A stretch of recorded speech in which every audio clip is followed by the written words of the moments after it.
I'm thinking something like...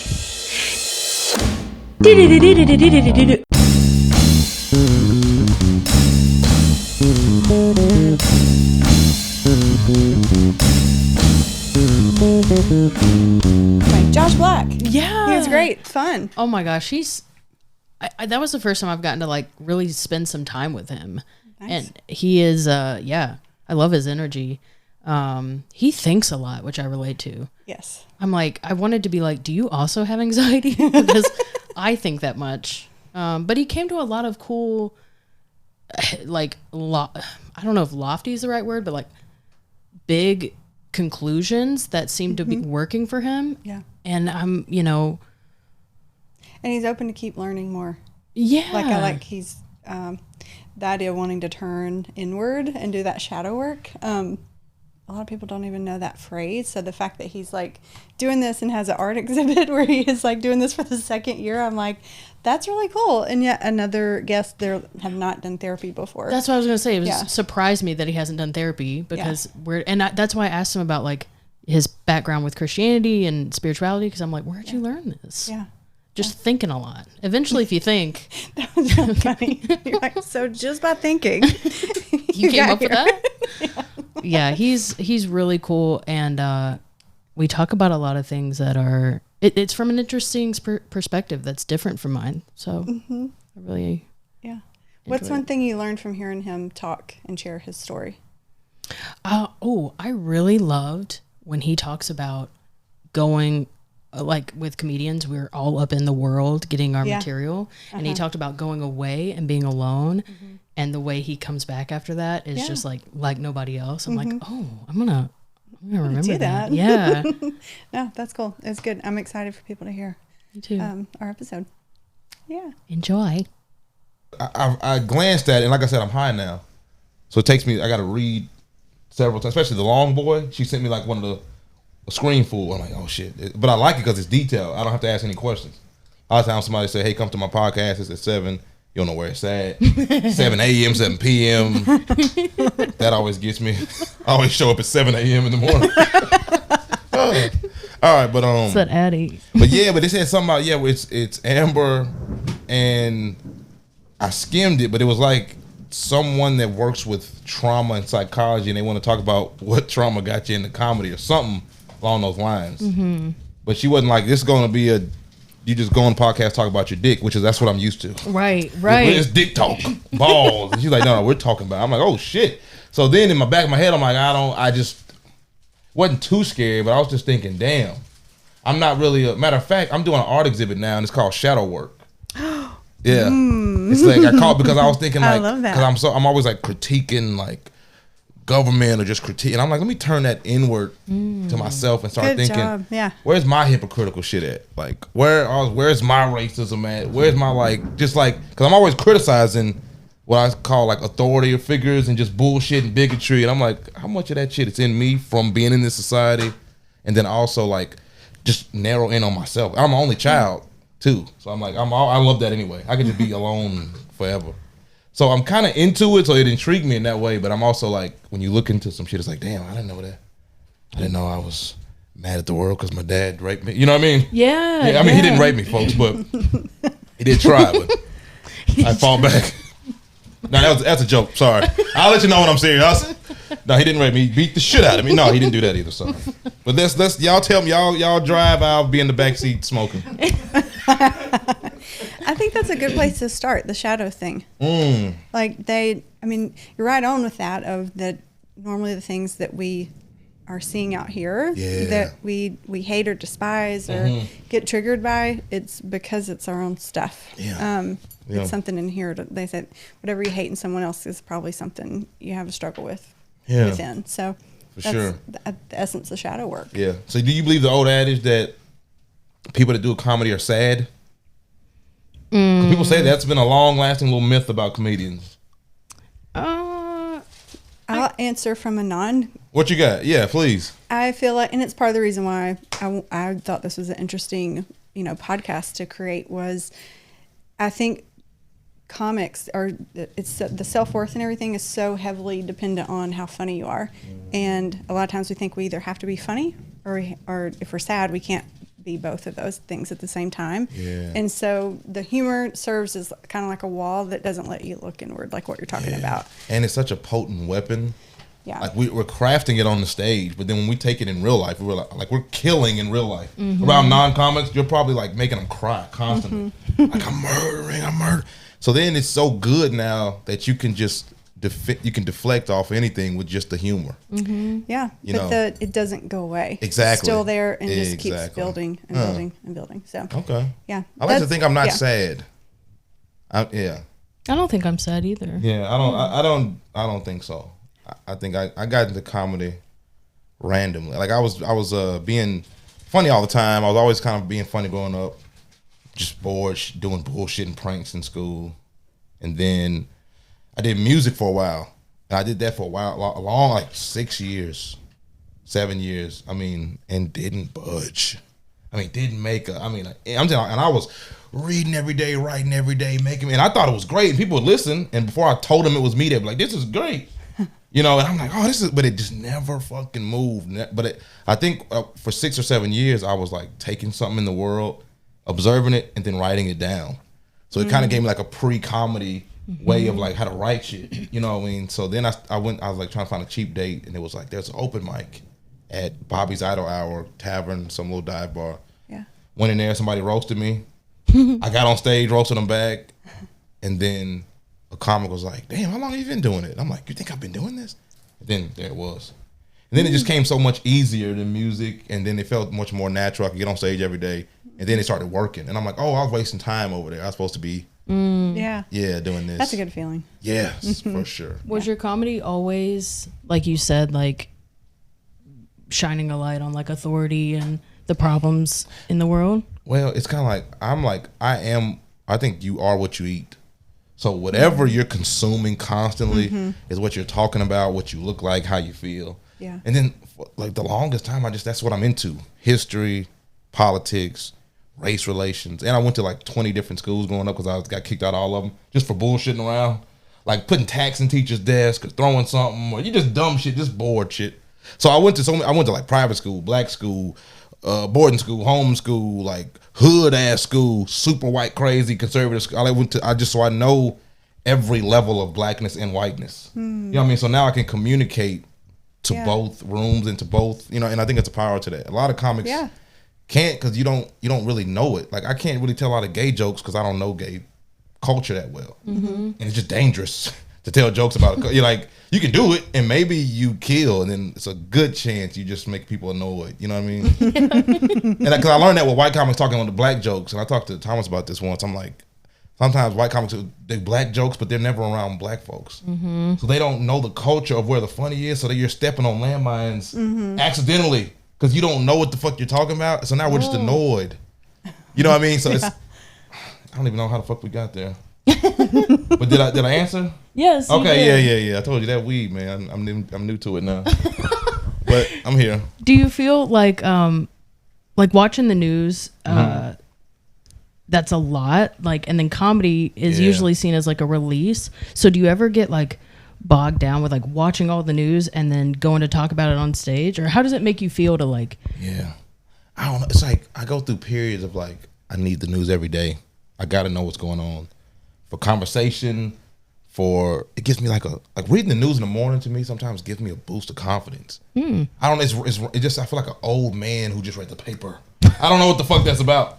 So I feel like, okay, now I know what's happening, or what's, to a degree. You always got to translate the news, you know what I mean? But I'm like, okay, that happened over here. Okay, so now I'm ready, especially if it's like before 8. So now it's like, but if you don't want to read the news at 11, you're a bum now. You know what I mean? Like, so you can't. But if I get up like around 6, 7, do some shit, and I'm like, okay, damn, that's what's going on. Now I can. So I like that. But then there's times when the news, you're very aware that it's trash and bull and not healthy. Even if there's some facts in there, some stuff you're supposed to be caring about because I'm black or because I just care about it in real life. I'm just like, so no, unplug completely. And I think that's healthy too, especially creatively, to detach from the world completely and then just create from your own experiences, because then when you bring it to the world, they've never seen anything like that. You see what I'm saying? Because if you're in the world creating, sometimes that's how we get influenced. Like I'm watching too much of his comedy, too much of her comedy. I'm looking at too much. So now all my topics come from that because that's where everybody's at. As opposed to if I detach, go over here and just do me and do my context or my content and my jokes from that space. No one's ever seen that because I was just in my own world when I thought of that. You know, that is so wise. Oh, thank you. Yeah. yeah, for sure. So I try to do both. It's good to be in. You want to know what the fuck's going on. You can't be left behind. Like you don't want to be like these old heads who be like, oh, I do stand up comedy. I ain't doing that internet shit. Well, you're gonna lose. So you don't want to be that guy who's just not paying attention to what's going on and get swooped up and like, oh, TikTok or Twitch. I can't. You don't want to be that guy. And not that that's news, but I mean with just shit that's going on. You want to be in it, and then sometimes you want to be out. So I don't know. I guess a good balance. You know, a good balance. Sometimes I'll tell my girl, can you tell me if something's crazy happening on Twitter today? I can't do it. Oh, but you know what I mean. But I'll still tweet though. Like I'll tweet out something, or I'll tweet it and like put it on an alarm to tweet it this time or some shit like that. Oh, nice. Yeah, just because I'm a slave to the algorithm too. And we'll talk about that later. But it's got us by the balls. So I'll just I gotta feed the beast. So I'll give it some jokes and maybe it's a premise. And maybe I'll work on some shit like that. I'll throw it out there, but sometimes I don't want to see it. Yeah, I just feel like I just ate a lot of candy. Can you talk about the first time or when you started like really realizing that you got to go off by yourself? I know you were you said you were an only kid. Well, yeah, the first time, I was just comfortable. Like until like 10, I hated being the only child because I didn't have nobody to talk to, really. I had cousins and I would go to basketball practice and church and things, but I'm like, damn, he could just play with his brother on the game all day. But then I got to like 10, I'm like, oh, he also got to share Christmas presents. Fuck him, dude. You know what I mean? So I'm like, nah, hell no. I love this shit. So I just started loving that shit. But then I started realizing detaching was good when I did music. Because I would tell somebody I did music, they would say, okay. And then I started reading and I started cooking up by myself in my own little world. And when I would present it that's when I came up with this theory, like, you've never heard of this, any of this. She's like, where's this coming from? I'm like, it's coming from a world I created for like 3 months with talking to nobody, just writing and reading or taking it, you know what I mean? Just like taking everything I'm seeing, every conversation and then putting it into my art and then spewing it out. And that's when I learned how powerful that was. And then also how unique it made me in the atmosphere, even on a small level. I'm like, yeah, you see me here because I created this. So it taught me that you got to get out of it.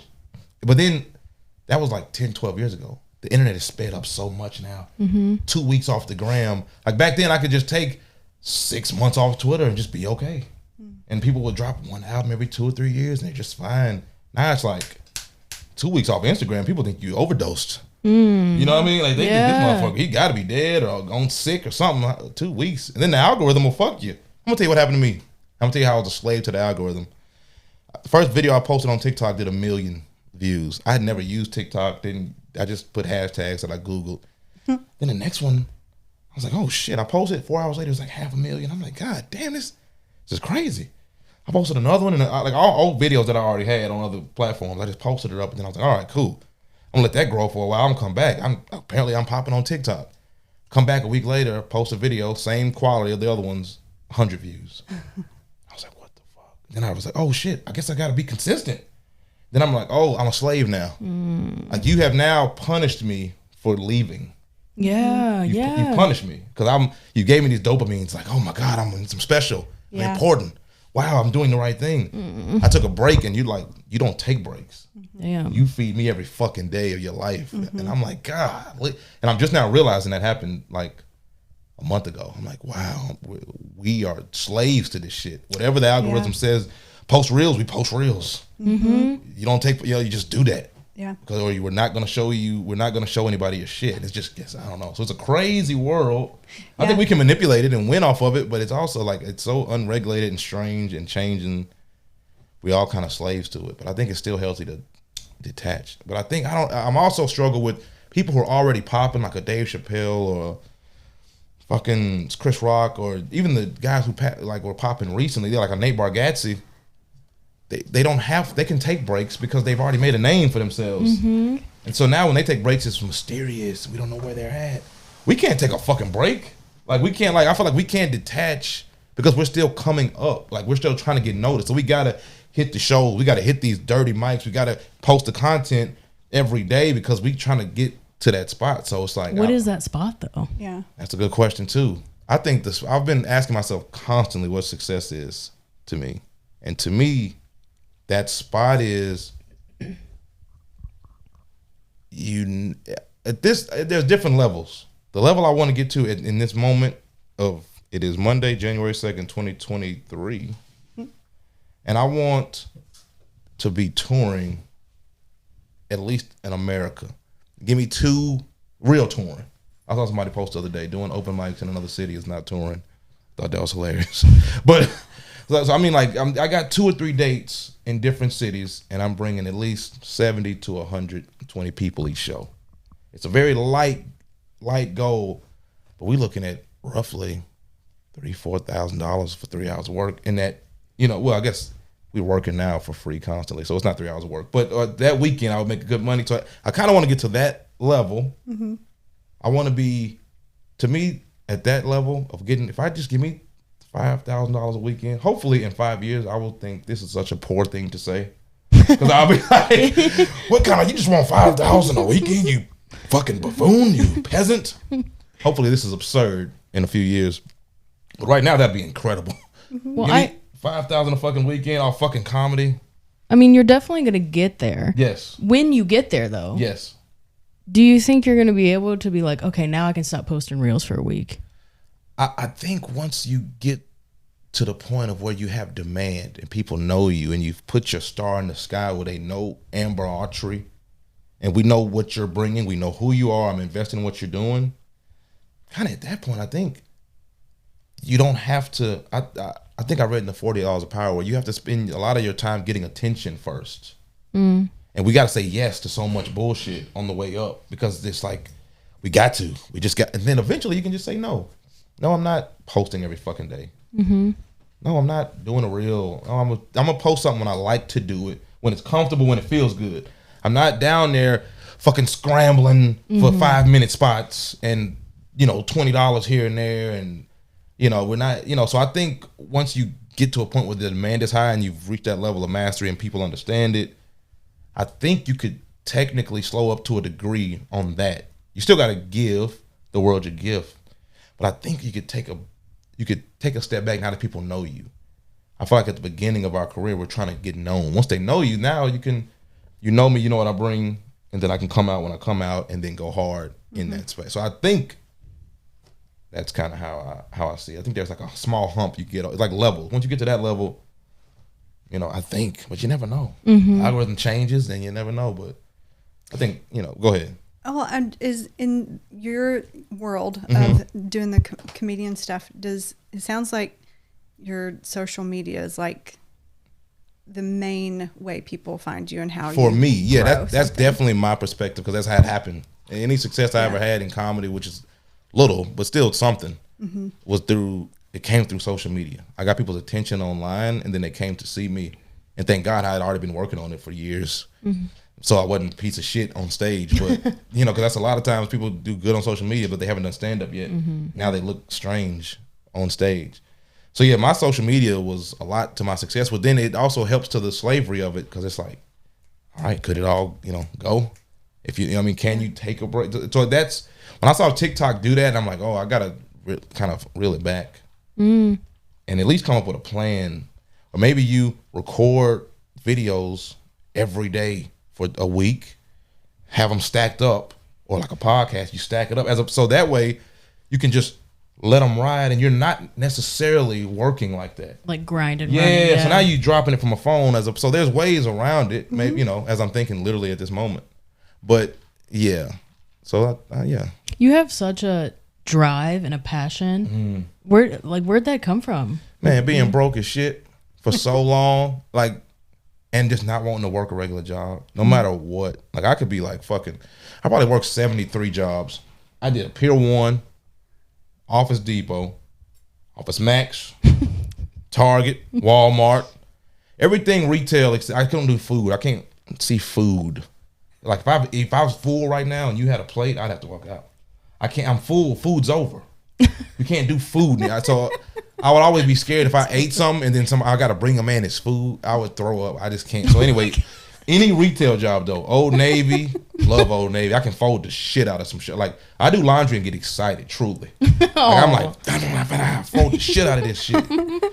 So anyway, and then the whole time I'll be thinking about music like back then, or I'll just be thinking about, I'm like, this ain't really it. I'm not satisfied. I gotta dream big. I gotta do. I want something. I gotta give to the world. I gotta give the world something. This shit is cool. It's paying the bills, and I love my coworkers and shit.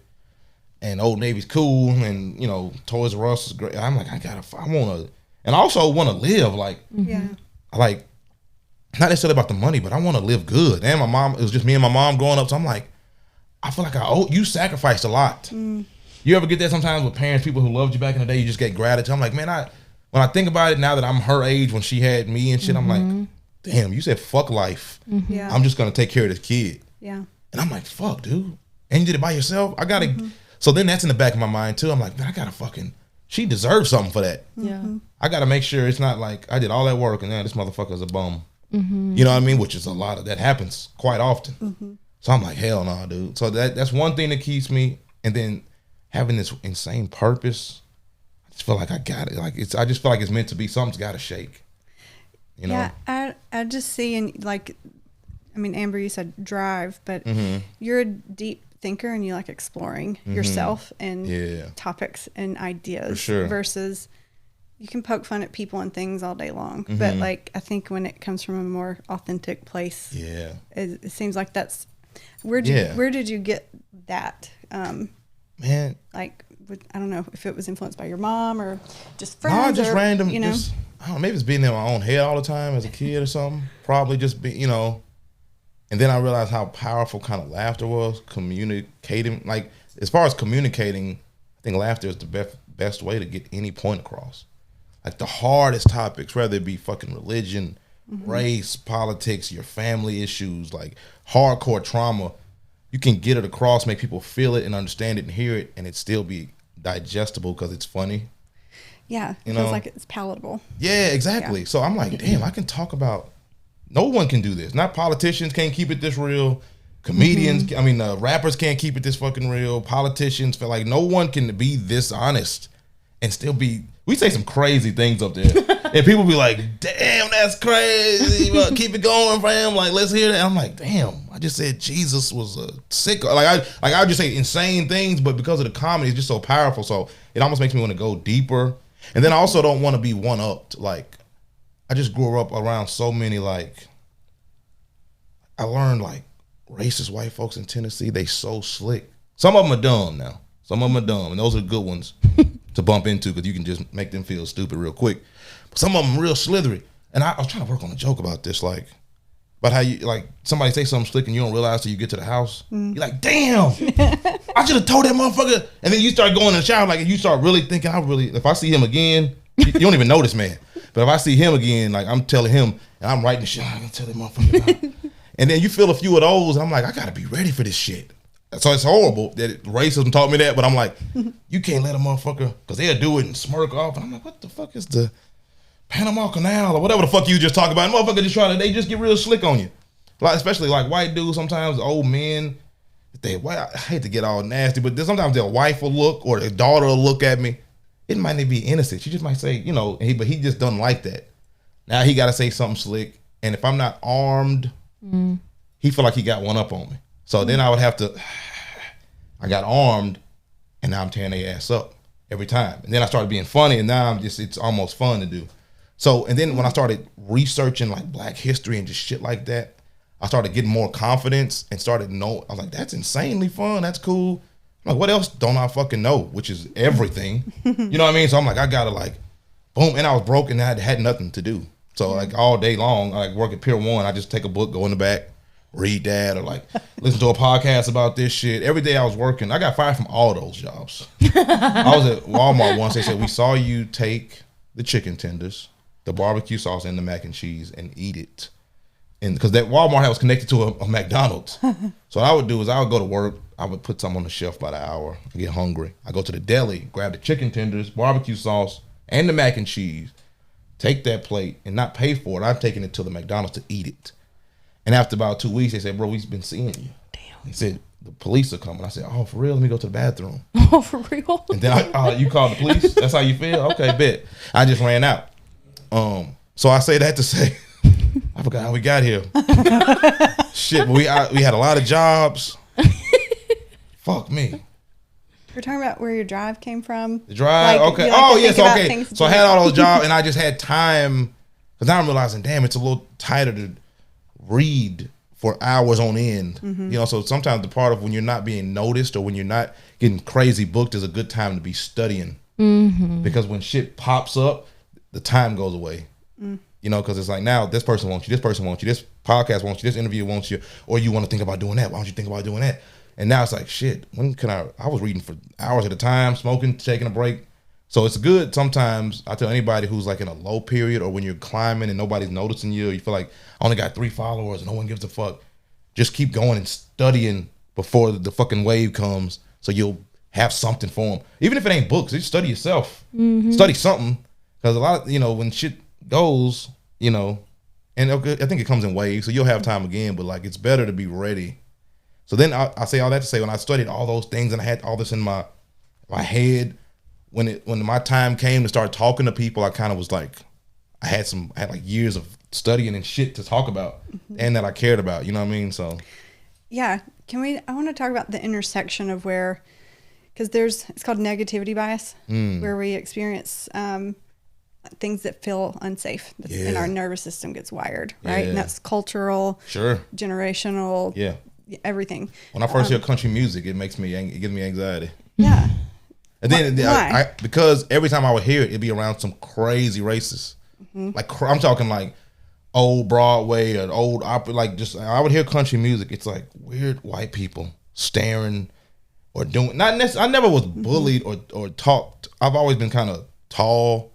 So I never really played with me like that, but it would just be like a look or just some weird shit. And every time I felt that weird shit, a banjo's playing. I'm like, so now if I hear a banjo, I gotta shoot them. What the fuck you playing that banjo for? So, but yeah, I think it's the same thing you're talking about, the negative bias. So now when I hear country music, I gotta like remember to take that out. Yeah, put you on guard. Yes. But when you're like, I need to bring in all this information. Yeah. You're like even watching the news and doing that's our nervous system to keep us safe and survive, which is its main job, is to look for where it's not safe. And if what's wired is white people aren't safe, or things I see on the news, or the people at work, whatever, like we're looking for, we're being on guard. Yeah. Right? Yeah, for sure. Yeah. And so but I hear you talking about that, how that's been helpful for you. Yeah. Maybe in, I don't know if it's creativity or in just how you're going to engage in the world. Yes. Or be with yourself. But then there's this point where you're like, you talked about detachment. Yeah. And I want to go inward, the shadow work and stuff like that. That's so where do those things cross? Because they're because I almost became to that point. I almost became an activist. Before, like, I was like, I was just going to do that. Because I'm like, I'm interested in these things. I'm good at communicating. Yeah. I don't know how they get money or nothing, but I think this will be helpful to the world. Let's just do this. And then I realized, hold on, this shit is not sustainable and it's not healthy. I don't like this shit. I don't want to fucking look up cop killings every damn day and like, hell no. And I was like, I can't do that. I mean, I could do it, but I'm like, that's a miserable place to be for me specifically. But it did teach me, I got to respect people that do that a lot more. Because that motherfucker has thrown their life away for the cause. The revolutionary, whoever you are, if you're trying to do that and that's all you do all day, I like hold them up there where like fucking, where people hold like the army. Like, you salute, bro. You served. I see that, like, I see our activists like that. Like, God damn, motherfucker, you served for your country. I want to just salute a motherfucker like that because I'm not doing that. Yeah. I can't. So I like it just like casually as to know things. I'm into history and shit.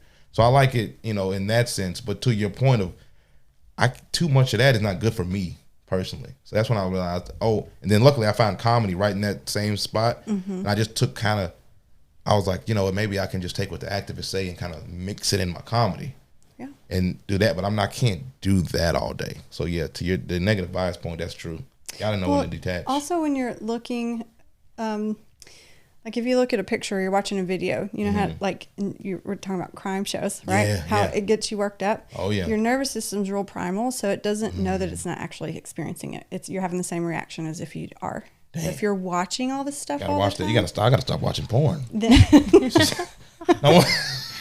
But crazy. Your nervous system is experiencing it, like as if you were. And so I want to circle back again to the shadow stuff. Yeah, please. For you. Please, yeah. Will you share a little bit around what's your shadow?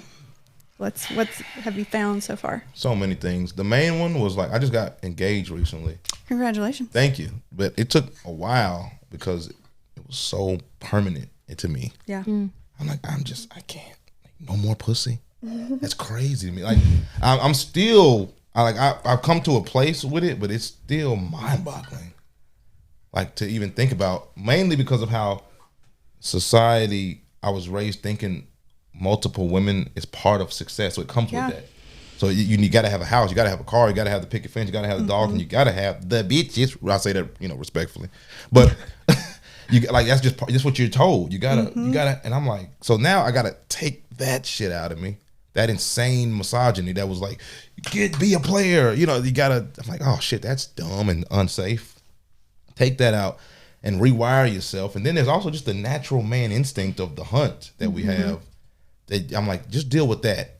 So that was my main shadow work was like, do you want to do this, or are you doing this because you feel like she deserves this? Because she does. She's been ride or die for me, the greatest person, my best friend, the whole shit. I'm like, you deserve it, but I'm gonna do that. I mean, I fucking want to do it. I don't want to do that. Yeah, that's too permanent. Like, so I had to really think why. And then I was asking my friends, I'm like, what does this mean? Does this mean like do I want to be like, is it natural for a man to be monogamous? Was the main question I asked everybody I knew. Yeah, men. I'm like, what do you think?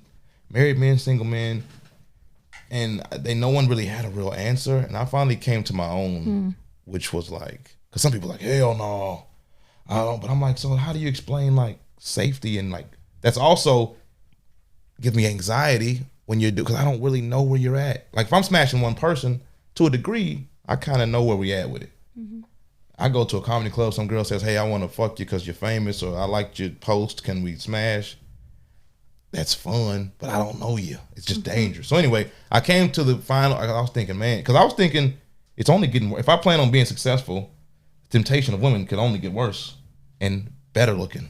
Like that's there's no way. And the sick thing about men is we know they don't like us. Man, we still like slave for it. Like we know she couldn't give a shit about me if I fell off tomorrow or if I got sick. She wouldn't give me no fucking medicine. She likes me because of this position. She likes the position. I happen to jump in this position for this amount of time. Now she wants to praise that. So I finally came to the point where I was doing kind of like, oh, okay, so with food, you get a plate of food, you eat it. That's it. You could technically eat 10 burgers because who's going to fucking stop you? It's your right. You can't tell somebody they can't eat 10 burgers. Sometimes you're hungry as shit. You could probably eat 10 burgers. But I realized it's not healthy or sustainable to eat that much. Eat what's you're fucking full and then just stay lean. Don't overeat. So I did that the same way with vagina in my head and just my love. I'm like, no. Give one person that energy and as opposed to overeating or overdoing it. Because I think everything is cool, but too much, even weed, too much water, too much anything could hurt you. So I dug through all of that and found out I think it's safer and I'm calmer and it's more about like being disciplined. Because like you can't control your penis. You're kind of worthless. And you know what I mean? Because I was telling my boy, I'm like, man, if a bad girl came in right, it was at a cigar bar. I'm like, if a baddie came in right now, it was like, just bad. I said, whatever you think bad is, she walked in and she's like, I need you. And I'm like, if I couldn't say no to that, I got a problem.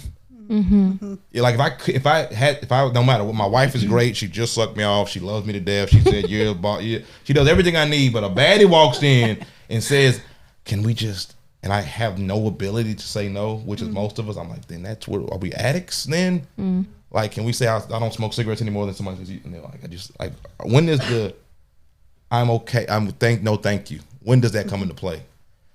And I never been a no thank you man unless you were horrible looking. You know what I mean? I've never been a no please, no pussy for me. Like I But now I'm that guy. No pussy for me, you know. And you just got there through thinking about it in your head? Yeah. Well, I say that. She would probably watch this and be like, hell no, that ain't how you got to that conclusion. I made Amber's face, you're just like, and you just got there by thinking? Well, also, it was it just sounds like a lot. It was kind of her. Is. It was kind of her subconsciously and some blatantly saying, what the fuck are we doing? Yeah. You know, she was 32, 33. She's like, motherfucker, what are we, like, come on. I mean, you have the right to not want to, but let me know because, shit, I got these eggs. Yeah. And then I'm 33, you know, so I'm like, fuck. And then I also felt bad. I'm like, yeah, she does deserve to know what the fuck you're doing. So I was like, you don't have long to play with this. I don't want to play with her life. Yeah. So I was kind of like, you need to figure this out. It sounds like you have more, I think you used the word love actually, but more energy to put into relationship. Yeah, for sure. Yeah. Because it's much easier when you're just chilling. Mm-hmm. Especially, and these millennial women, they too sharp anyway. You can't, like, there's no, it's like, if you're in the 70s, you can probably, like, I get how you could cheat on you. My grandma got cheated on. I can see that. But there, you don't even know, I don't have no cell phone, so I can just say, I'm going to work. You don't hear from me again until 5 p.m. Like, that's crazy as fuck. And even if you come to work and I'm not there, the excuses are plentiful. Like, honey, please. Well, now it's like, I saw you. I tracked you. Are you kidding? There's no way in fuck hell. This dude, I started this one comic was like, yeah, a girl went through my maps and found out where I was at. Well, she went through my phone while I was on the toilet. I just got up and left. I'm like, damn. So it's like, it's almost to the point, not that that's a reason not to, because you can't get away with it. But I'm saying, like, it's just. It takes a lot of energy. And it's a real job. It's like you like, for real, dude. Anybody that's like playing their wife or their girlfriend, he is thorough. If she don't know.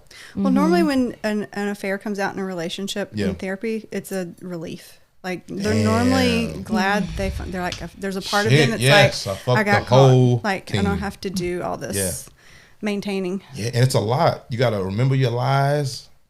Well, and I would switch that over if you're not being your authentic self. So I think the work you're doing to, like, know you in here, for sure, you have to keep up the facade. And I think so many, like, careers lend itself to this. But when, like, being a comedian, your success is on the persona you put out. Yeah, that really can create like, you know, our life doesn't just stay like this all the time. Sure. We have, for sure, we're always going through stuff. Yes, you know, no doubt about it. And you know, not everybody. You know, I've seen where comics joke about stuff, and you're like, it's just more of awkward, kind of quiet. Of course, yeah. If you were in the green room, you would just like, I gotta get y'all out of here.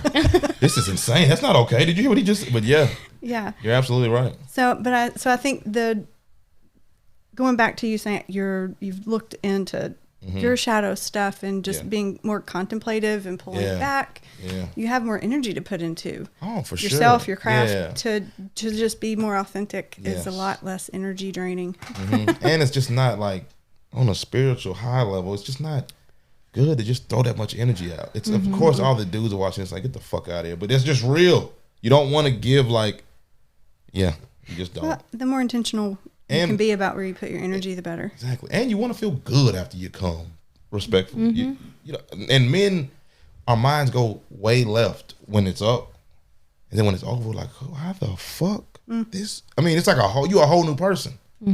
So it's like, but you don't want to feel like that after. You want to feel like, hell yeah, look at the fuck I just, you know, you don't want to be like, fuck, where's the washcloth? Like, and just, oh shit, why did I fuck a homeless woman? Like, you don't want to feel like that.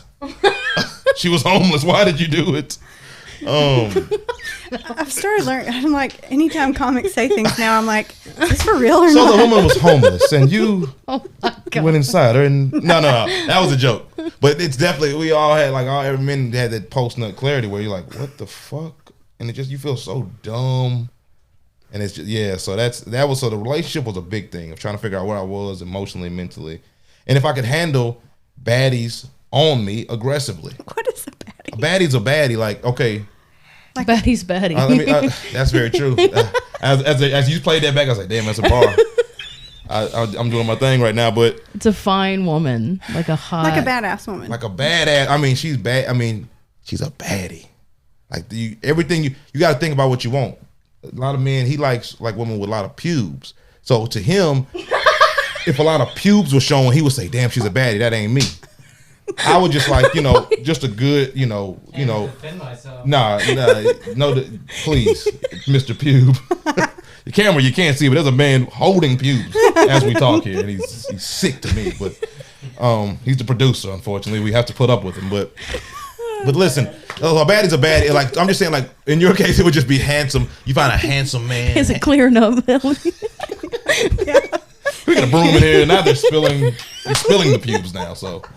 But yeah, so I'm saying like a dream girl or something out the movies walk in and they're on you, On you. And it's crazy that like when you start making a little name or like when you start, we all millennials, so we love and we Americans, so we just love the fame. Something about it. It's just like, and even the cynics who be like, man, fuck them famous celebrities. You see them and they're like, damn, there you go.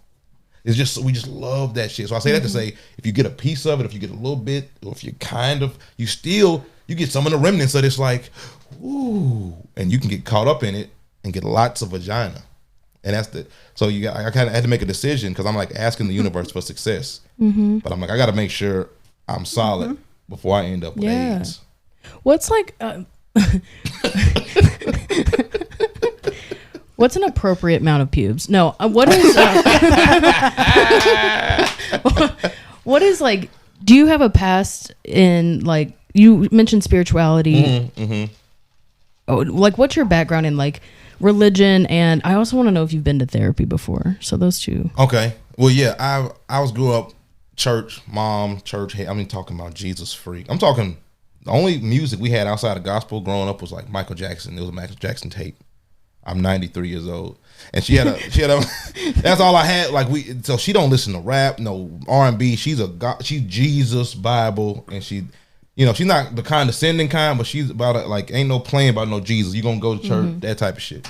So I loved the Bible growing up. I did the whole shit. I was named after a Bible character, Joshua. So it was just a huge religious thing, huge Christian base. Just a lot of my cadences I speak come from pastors. A lot of my first inspiration was like seeing a pastor like kill with some whatever the fuck he material he had. Jesus, y'all. And they're like, oh! You know what I mean? I'm like, damn, why he said it like that? He's real, Jesus. Yeah. I mean, so I think so. The church meant a lot. It still means a lot. It's like, but I grew up like literally, numerically. I grew up chronologically. And I went from 19 to 20, I'm saying. And but when I grew up, I started like reading. I got more curious about like, I love the Nation of Islam, and I just love I just love the badassness of I'm not a Christian. Like in the South, that just you a badass now. You know what I mean? So I love that audacity of like, yeah, I ain't gonna fuck with that Jesus shit. So that drew me just to the Muslim shit. I love Malcolm X and so I studied Islam for a while. I'm just fascinated with Islam and I went to the mosque for a while. I just loved the mosque. Still love church because church got the choir and black people. And before I had my girl, it was baddies. I mean, it was the girl's gonna be in there, and she's a good girl. She in church. She trying. You can meet them girls at the club. They cool, but this girl's in church. That's so you can tell mom, look, that's the one I want. That's the one in church. So it was that, and I started looking at Buddhism and shit. I'm just fascinated with religion. I think it's all fake, but I am fascinated. I am truly like a good fake though, like Santa Claus. You know what I mean? Like Easter egg or toothpaste. It's like a good fake that it's like it's fun. It's it helps people. It's good. It's not real to me. I don't believe it, and so but I still love it. I hate millennials so cynical now. Like a lot of us become atheists, or just not believing in what our parents believed in, which is natural. But I don't like the condescendingness of that shit. I would never shit on Christians, shit on Muslims. I would never be like, it's just I don't believe that. If y'all want to talk about it, we can talk about it. But I'm like, you a Christian? You a bullshit? You dumb bastard? I ain't into that. So but I do love it. And my mom hates all my jokes. You know what I mean? So that's kind of my background. I just love it. I'm just fascinated with one book being that powerful. It's just crazy. And people take so many different things from it. Like just like you can get so many. I mean, so many people died behind it. It's just a crazy fucking book. Like, and we got Christmas from that bitch. All them Jesus like Jesus stories was fire. Like. I was thinking the other day, I'm like, I gotta read the Bible just for humor. Like that shit is crazy. Like motherfuckers a whale eating a man and shit. I'm like, this shit is crazy. Like We got Christmas from that shit. No cap. We got Christmas from that shit. And it was like just so many things. And it was like the Joshua story was fire. Joshua like walked around the walls of Jericho. Looking for baddies. No key. Could have been. I don't know if he was single or not. That's a good one. But like Moses was supposed to take his people to the promised land, you know, in the Bible. And he said, hey, we're going to take our people. And everybody knows the story of Moses. He's doing his thing. But what people don't know, Moses, he died. And they said, we need a new man to bring him. And his man was Joshua. And then Joshua took the people to the promised land. So to me, that's why I fuck with the Bible. Because the Bible fuck with me. I thought that story was fire. And I say all that to say, it's like I fuck with the Bible. And I just like religion. I don't like, I want them to loosen up. But if they don't, I guess fuck it. Yeah. What am I going to do? Beat your ass? Like, loosen up, motherfucker. Don't believe in God no more. Wait, so that's that. And then as far as the next question, which was therapy. Yeah. Man, I'm not against it. I'm just one of them motherfuckers who, like, I would wish my gal just tell me, you got to be here at 7. Like, I'm not against it. It's just hard to plan that. I got to find you. Do I go woman? Do I go man? Do I go old or young? Do I go black? Yeah, I go black probably. Just because it could get weird in there. Because like, it just probably could get weird. I don't know. That would be funny though. Maybe that's a sketch. Going to therapy? Yeah. Maybe me crying about my grandma. Maybe that's good material for the reels.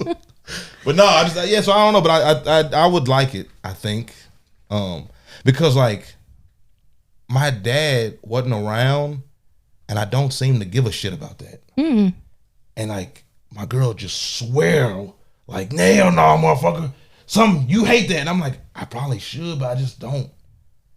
To me, you probably look at me like, get the fuck out of here. You gonna cry on the way out of here.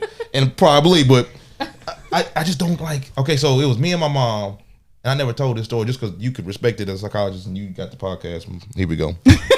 But it was me and mom's, and then like he was around for a while, and then bro just kind of slid.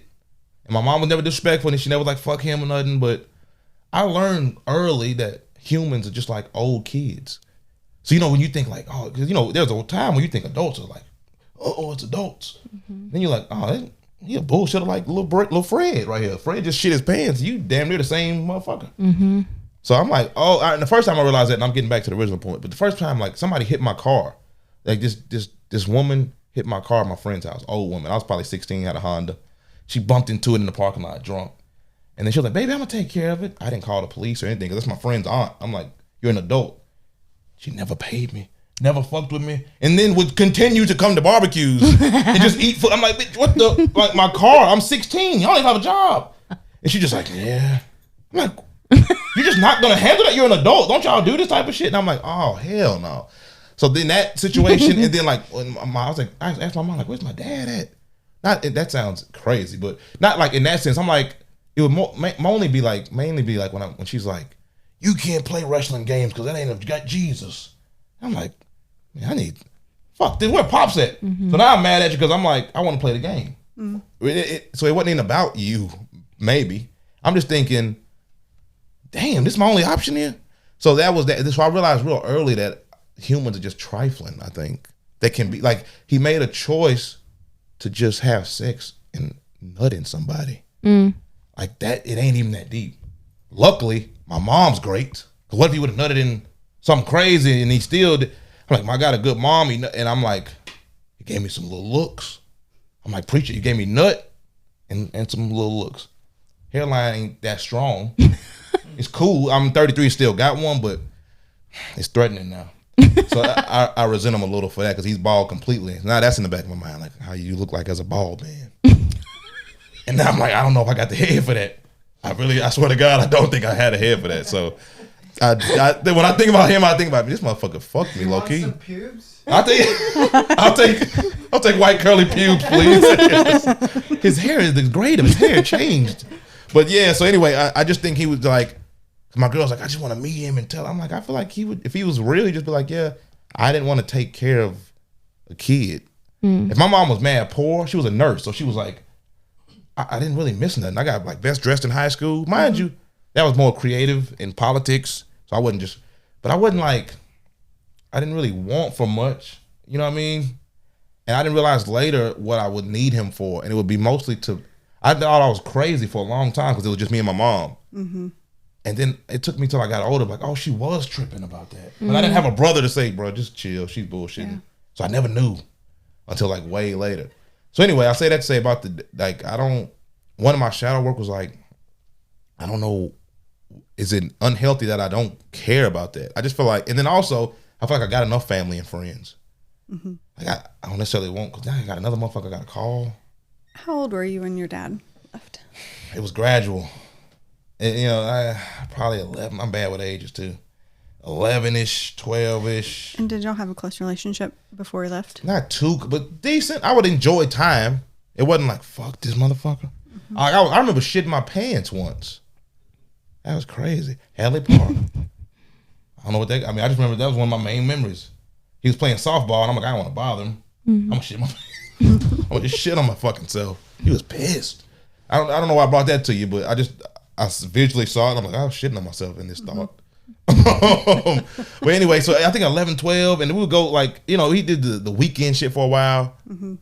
Every weekend, then it was every other weekend, and then it just kind of faded. But he coached basketball. I played basketball, so I would see him around still. Wow. He wasn't disappeared, and I swear to God, I never gave a fuck. Wow. Like I never was like, why is Dad not coaching me? I didn't give a shit about that. Like I truly, if anything, I'm like I never. Maybe because there was never a foundation of like, maybe the foundation was so shaky. I never really considered him to be a part of the house.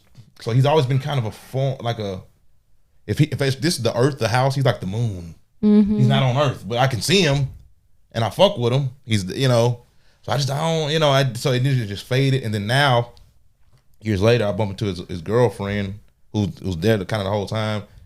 And I was like, hey, tell him to, call me. But I think it's now shame. Mm-hmm. Cause it's like, damn, the man grew up to be a decent man. He's cool, respectful. He's not mad at me, which gotta fuck with you. Mm-hmm. You gotta think about that. Mm-hmm. You didn't fuck with this kid his whole life. He's still happy and cool. I don't have no resentment toward him. But I just don't, I feel like I don't necessarily want a relationship. Cause my mom's a lot. I love her to death, but god damn. It's a lot talking to her. I got a grandma. I got a cousin. I feel like family. I already got enough. Mm-hmm. I don't want to add another motherfucker. Not for any reason other than just like, I'm good. Yeah. Maybe that ain't healthy though. Can I offer a little bit on that? Talk to me, please. Bring out your father. He's right here. Like, what kind of podcast is this? Surprise. Now, our relationships with our primary caregivers, parents, grandparents that are in that, have that immediate, supportive roles for us. Whatever those looked like, what we didn't get, we then try to get in our adult relationships. So when you were talking about basically how you learned not to attach, because he's so inconsistent, that's a relationship pattern you learned. So then does it make sense that as you tried to date people or your friendships, you're like, I got to feel it out and see if they're going to stay around. Otherwise I'm not going to. Right. And him, just to add insult to injury, him and my granddad were both what we call on them hoes. Which, and I didn't see a lot of it, so I can't blame them for me going through a phase of sluttery. Can't blame them, I don't think, because I didn't see it. But, I would ask you, is that like I don't believe it is, but you tell me your thoughts on, or you too, what you think it's a generational thing? You think if a man's granddad was on some shit, he likes to have a lot of women, his dad, and then you think that's a genetic thing or purely visual? It's not a genetic, well, I don't think that is genetic, but it's a cultural, generational thing. It's what you grew up You didn't see it, but you knew it somehow. Eventually, right? I remember, one time, they probably didn't come to me with me. I can't give you this one, but I tell you, I was 15, I was like, oh, damn. Yeah, this is crazy. And then I remember thinking and then I realized the difference between the generations of women, because all my family is mostly women. And my grandma, and just kind of like, just, like a genuine, okay. I'm like, fam, that's crazy. And then I saw her reaction, and then her daughters, which are my aunts and my mom's reaction, which was a little different, which was a lot more angry and this, but not. And then my cousins who are my age are like, man, what? So I realized I almost saw the generational realizing the absurdity and this isn't normal actually. So you could tell almost like my grandma's generation, that's what men do. Like, you lucky you got a husband, you deal with it, you cook food, you know, and they just go out and that's just it. So I don't know. And I think that's that bullshit. I don't like that. I would say from what you have shared, like you're saying, you know, granddad, dad, this mentality, cultural mentality. You said men. Oh yeah. Masculine mentality is that. Yes. Yeah. But then you talked about your decision when we first started talking around like how you wanted to do relationship. Yeah. That's breaking generational trauma. Yeah, but that's you could feel that. Like, people say that. I guess it's crazy. I never thought of it like that, and I've always hated when people said that. Actually, I'm breaking I don't know why I hate that.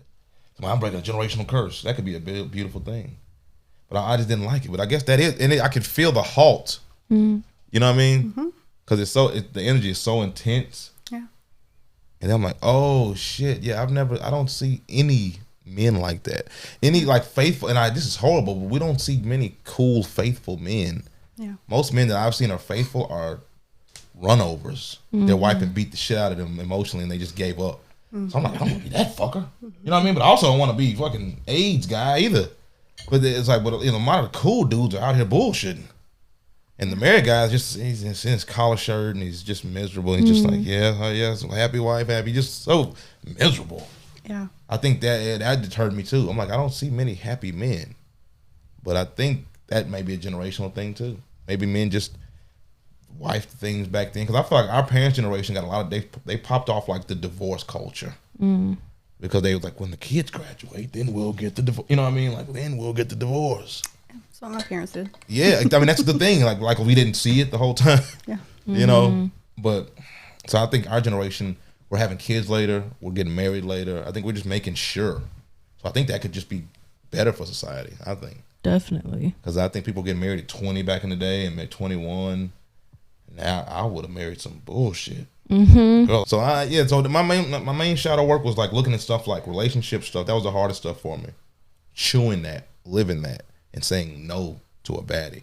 And to a woman, that's probably absurd. I don't know if y'all could even feel that, but that's like... That's heavy on you. It is. I can, like, it's... I'm telling you. Because, like, you're almost saying, like, if I were to tell you right now, you're going to do comedy? Yeah, that's great. You're not going to get any money, though. You're like, what do you mean? I'm just saying you can go do comedy. You can be huge and famous, but you're not going to get any money. You're going to make sure you got a car and a house, but you're never going to get your own money. You're like, no, but that's the whole time. That's been part of the dream. That's like one of the prizes. Yeah. And they're like, no, hell no, bro. You're not getting that. And I'm like, why? And because you chose to get $1. Because that $1, that's your money now. You're like, no, but that's how absurd it is to me, and I like that. It was that absurd. Wow. Yeah. So I had to like really be like, no, bro, it's tough, man. And these girls are slick as grease. They're slick. Where did this like? I mean, it could just you love women and that's great, but like you didn't see. What if this was all a ploy and I was gay the whole time? He doesn't like women. I'm sorry. That was a joke again. Sorry. But go ahead. Melanie's like, I've never met a woman in my life like y'all the first. He just loved women, but he's never met one. This idea of like having a lot of women, is that just like a sexual thing, or you said you learned it growing up? Yeah, it's a lot of horrible things actually, and when I look at it like that, it's a misogyny thing. It's probably objectifying because I'm putting her with the house and car. You know what I mean? Like status. Yeah, this is like a thing. Almost when I really look at it, when we thinking about we gotta have the money, the cars, the girls, those are all like your attributes. You look at these are trophies, even not a partner or a friend. I got a trophy. Look at this. Look at these. Look, I bought her tits. Like look at this shit. Look at me. I'm cool because I got this and I got that and all. So I think it was more like this is success. And so I've been chasing it for so long. Then they like, hey, that ain't part of it. I'm like, fuck. And it just took a while. And you're looking at, I'm 33, started smashing at 16.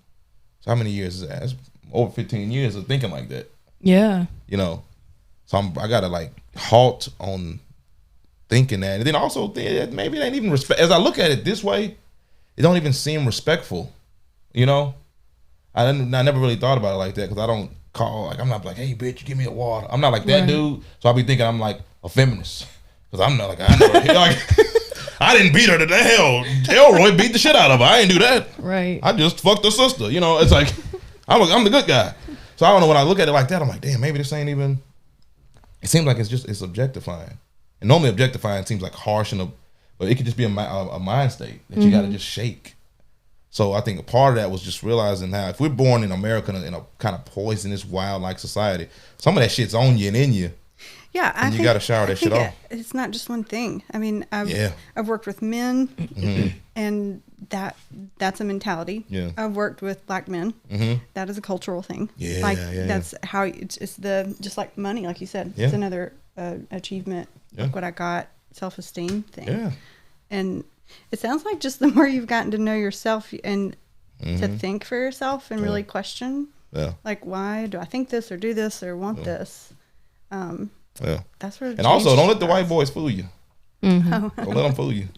We be out with it, and and the rappers be saying a lot, and the country singers try to act like they in love and shit, and they are probably. But we all talk about the same thing. We just might be insanely more blatant and accepting. But yeah, it's a man. I'm telling you. Are your conversations like? Do you have these conversations with your friends now, where you're like trying to explain this to them? Yeah. What is that like? It changes though. Sometimes like I went through a phase of resentment because at first it felt like my girl was in the way. Like that, she didn't even do nothing. I'm just like, man, you in the way of all these baddies.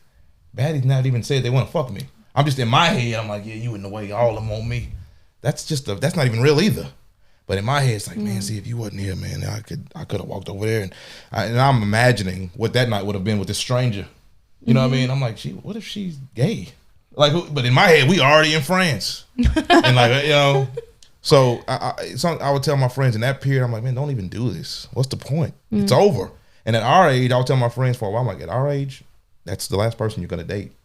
We ain't 21 no more. You're 21, you're dating, it's fun. You mess with James this year, and like 33, you're dating somebody, it's lit. It's game time. There's no 33, 34, 35-year-old woman that's trying to play with you, really. I've never seen them, unless she's just broken to nothing. But like if a 35-year-old woman ain't playing with the dating shit, like what the fuck are we doing? And that's first date probably, if she's smart. What do you want? You want sex? What do you want? Why? What are we doing? That's why those celebrity dudes date younger women. Of course. Yeah. Because the young women, like, they don't even realize, they don't even understand money and shit yet. They just like, wow. And then life lasts forever, and who gives a fuck? And like, they don't have any questions about your status and how much money you made. They just like, let's have fun and shit. But a 35-year-old woman seen so much bullshit that she's like, what is it? Because you're not going to waste because James wasted 7 years. And then Chris raced another 4. I'm not letting the motherfucker waste no more time. So I would just tell my friends, and I think everybody kind of agree. When I give that analogy of like the don't overeat, as far as like people are like, I guess you're right about that. And it's just not healthy. And can't no man say that's out here single and mingling, or even if you're married and doing something, you can't say that's taking up a lot of mental space. And like, you got to come home and make sure, okay, I don't smell like nothing. Did I text that? Who did I call? Did I block that? Did I email? Fuck all that. I'm not a good liar either. So I can't like. And after a while, that's why my girl always got me back in the day, because like, I can only lie for about 2 minutes. And I'm like, you know what? Fuck it. Yeah, I can't, because I can't. Well, you said on the 3rd that you're like, damn. I'm like, yeah, actually, fuck it. So anyway, I just think I would tell my friends like, it don't seem healthy. You might as well find some. I think the logical thing on paper, and women understand this all day long, because y'all don't have a penis that gets hard and confuses you, but you find a partner and you just do that. You know, I think a lot of, you know, in a traditional relationship. I just feel like I have to throw in here that women have that kind of stuff going on. Definitely. What do you mean? What kind of stuff? You mean like the horn dog shit? Yeah. Yeah. Like that kind of thing. That is true. That is true.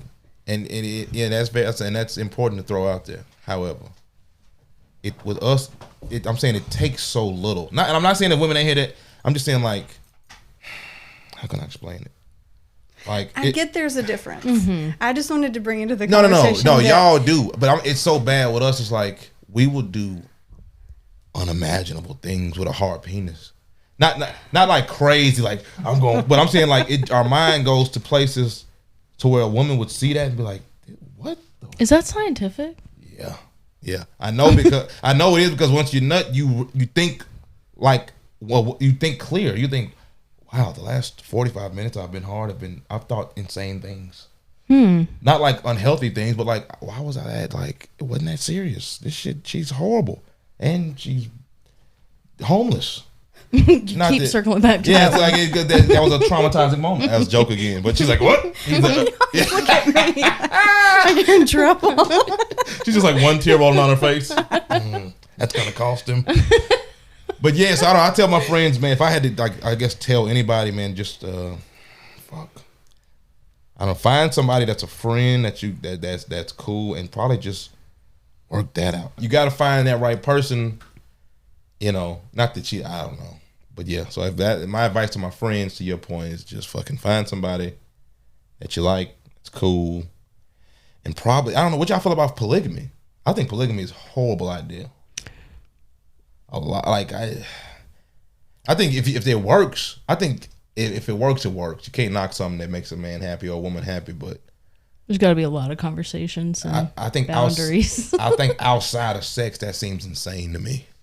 Like, sex seems, oh yeah, pussy, but then like now it's just like Tuesday morning, and there's 6 people in my house, and I gotta feed them all. Maybe they all got jobs though, so maybe that's why they do it. Damn, maybe I'm a fan. This took a plot twist. You really do. You just go in your head and arrive at watching. You arrive at such amazing places. I'm like, maybe I'm a polygamist now. Let me gotta call my girl. Look here, honey, I'm bringing 6 of them home. But yeah, I don't know, y'all. You think that's a realistic thing, or that's just like some like a phase we're going through in society? It's been around for a long time. That's true. It works for some people. We self-report that it works. Self-report? Meaning you're a polygamist? No. I mean, a client self-reports. How about to say, we need another hour of this. Fuck what I'm talking about. The fuck's that like? She got like 9 husbands? But I have friends that are non-monogamous, and it's getting... I don't like that. That feels weird to me. Well, people get their... You know, like one of my good friends is, polyamorous, and one person's very sweet and kind, and the romantic part, the other person has a lot of his interest, and they have like a lot of fun together, and so, it's just like cheating, but being honest. Yeah, it's a fact, but it takes away the fun. No, that's horrible. Well, that's what the term. It's like when you're stealing M&Ms, they're like, they're free. You're like, fuck these M&Ms. It's called ethical non-monogamy. Yeah.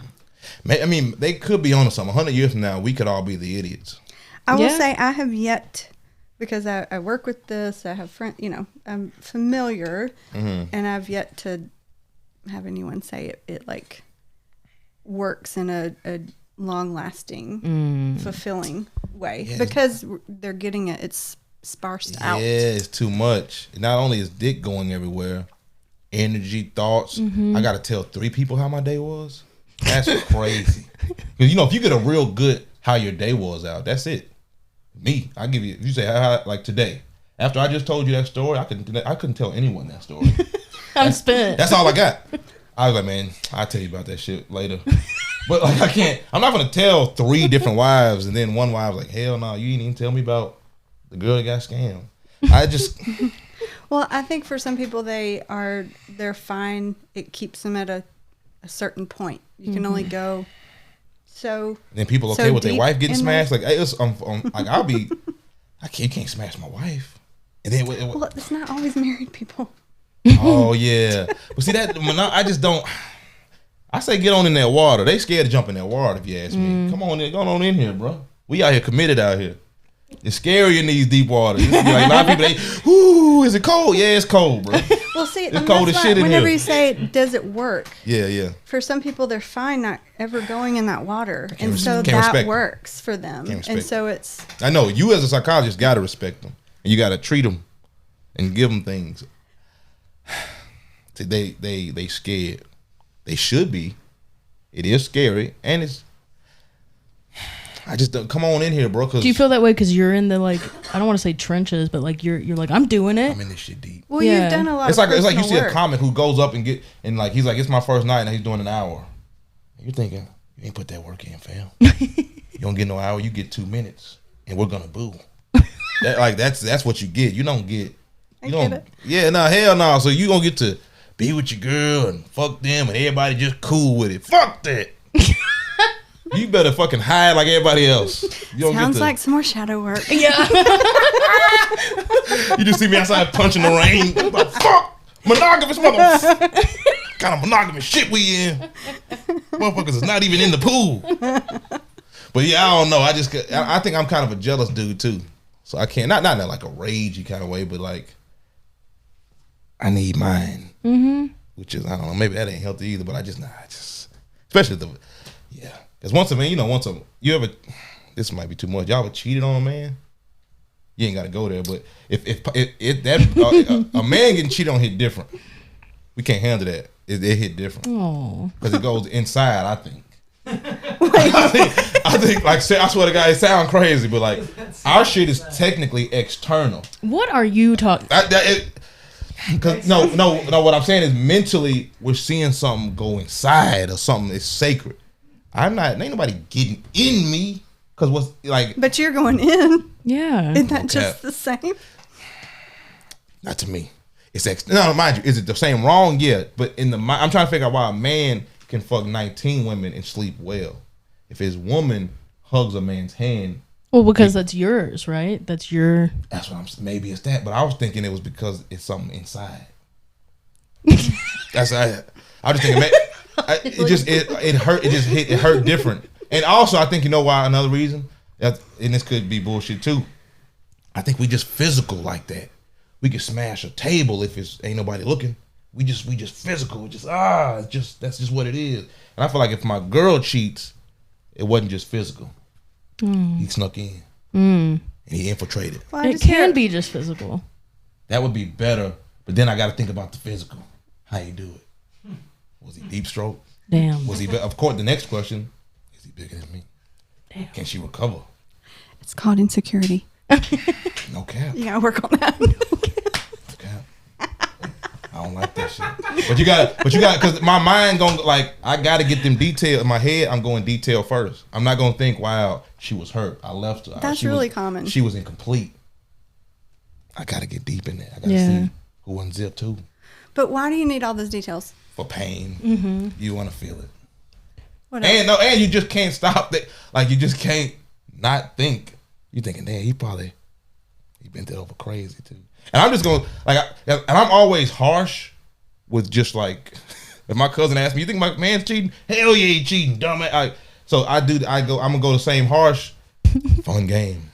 So one thing we like to ask, Amber normally asks, what's one thing you do for self-care that's just for fun, just for you? Clean up, probably. I can't fold the clothes. Fold clothes for sure, but the whole shit, like clean an apartment or clean my car, or just something kind of like that's not. It's my mind is moving, but it's still open. Mm-hmm. Yeah. You know what I mean? Like, so I'm not like studying calculus. I'm just like doing something where my mind is moving, but it's still on chill mode. And then once the creativity activates, then so it's kind of for self-care, honestly, because if I'm stressed, like I just quit my job and I got a crazy lawsuit settlement, and it felt good, but then like the next day you're like, what the fuck? You quit your fucking job? The fuck are you doing, dude?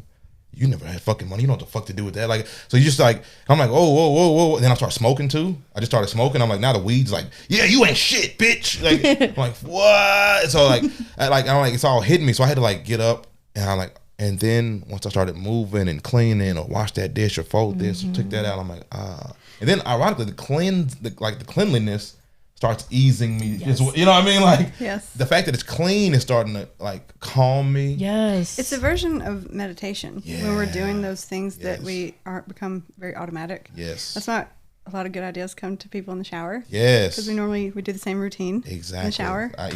Any so creativity comes from moving. I want to be the guy that sits at a coffee table and like just looks cool. I feel like I'm about to explode. I tried to sit down doing comedy once and about to have a heart attack. Like I just, like, the fuck? I'm not that. So I got to like move. So I think that's like the main thing I do constantly is just like cleaning or just trying to walk, and it kind of brings me back down, you know, from either like insecurity or extreme confidence, which are both, I find both kind of alarming. Not like a good steady confidence is cool, but like, well, they play off each other. One's the response to the other. Right, exactly. So when like, if I have a good show or a good like post or something, and I'm like, yeah, that was great. I'll never come down from this. Yeah, I'm like, no. You gotta go. You could come a little, because that's insane. You're just like, who the fuck is Chris Rock? He ain't shit. Like, now hold on, easy there, Tiger. Come on, like, but then you don't want to get over here to where it's like, oh no, you're not meant to do comedy. Who told you were funny? This is insane. And I'm like, and you just try to. So my main thing, I want to start meditating again, but yeah, I'm a habit guy, so I just got to do it. But yeah, my main self-care is just like a cool, calm, clean with I'm a podcast nut. I've become like what I call a triple stimulant now. I mean, I can play the game. I can play Madden while listening to a podcast and music over here. I just feel kind of crazy. Or I'll listen to a podcast as I go to sleep with the TV on. Do you have ADHD or OCD? I don't know. I feel like cleaning this room right now. I mean, possibly. No, I'm just curious. Like with the it's like the symptoms overlap on stuff so much, but it's like a coping thing for your brain. If it's got all the attention I don't have to sit with. Maybe, and sometimes I think sometimes it's boredom, which could be that same thing. But I'm thinking, and it just kind of depends on where I'm at. If I'm thinking about too much, I kind of need, like, I'll be in my own head and be thinking something is wild, and sometimes a podcast will bring me back to, and I can scale what I'm thinking of where it should be actually. Like, I'm thinking I got this idea. Sometimes I'll think this is going to be the best thing, and I'm like. Then I'm like, then the podcast, listening to what they're talking about, kind of just brings me back to a reality, to where like I was almost saying it to a friend. You know what I mean? And it just makes it real or dumb or smart. You know what I mean? So I don't know, but maybe. And then sometimes multiple things help. Not all the time. A lot of times it's just a little clean and a little music or a little pod. Oh yeah. But yeah, that's my main. Cool. Well, thank you for being so open and for doing this. Yes, this was fun. This was great. This is a pod I've never delved into, so that's one. That means you're on the right track. One, and then two. Yeah, this was a relief. Oh, I'm so and glad. just and fun and good to explore, because you can't, like I said, there's a lot of podcasts you can't, go and say stuff about, a lot of that because it doesn't make any sense. Right. You can't get like deep in that way. Yeah, you don't want to you don't want to tell a man about your father. Like, my granddad was having sex with his aunt and he called me and told me to join. And, they don't want to hear that on fucking Conan O'Brien. Well, I'm grateful for you being here. Yes. Plug where people can find you, your socials. Yes. If you are hearing this before January 17th, 2023, I will be headlining Zany's here in Nashville. I also have a art show. I have an art exhibit called Shadow Work. We've been talking about this whole time. It's literally about all of this shit. But I've done a painting exhibition pretty much about all my feelings. So that's going to be at Julia Martin Gallery. It's going to be my second art exhibit. And my first one sold out completely. It's my second one. It was in February of last year. This is going to be my second art exhibit. The first one I was just talking about society and like racism and just critiquing the world as I saw it. And now I'm doing the same shit with myself. So I'm looking at me and looking at my strengths, my weaknesses, shit I'm scared of, like death, which we'll get to in the next episode. I don't know what to do with that. Come do some psychedelics with me. Oh my God, yeah, I would love that. That's a great way to explore that. Oh my God, I went through last summer, shroomed every day, damn near. I mean, I was a whole shroom. I mean, I was a shroomy guy, and that's the only thing my job couldn't test for. So I was shrooming it up, son. When's the art show? Art show, good call. That is a February 4th. It's a Saturday. The first Saturday of the month. It's going to have like 25 pieces in there. It's going to be like super crazy, very bold. A lot of those pieces I was scared to do. So it's like I'm being dead ass real. I'm trying to be like keeping it 1,000. I'm critiquing like things I was just always scared to critique, like even like liberalism. I hate conservatives and Republicans. I think they're pieces of shit. But I want to even look at liberalism in a scope. And let's talk about the problem with that. Let's talk about the problems in like how black people internalize white supremacy and we act like that. Like sometimes it's just random shit. Like so anyway, all this dark shit, death, my dad, me having kids, which I'm also afraid of. We'll talk about that next time. I just because it's that time now. I'm in another crossroad. Do you have kids? I'm like, I want me. I like me. I don't want to be a guy with no kids at 50 because he's a freak. Like a guy, a 50-year-old with no kids is a sick man. Nobody trusts him. I don't want to be him.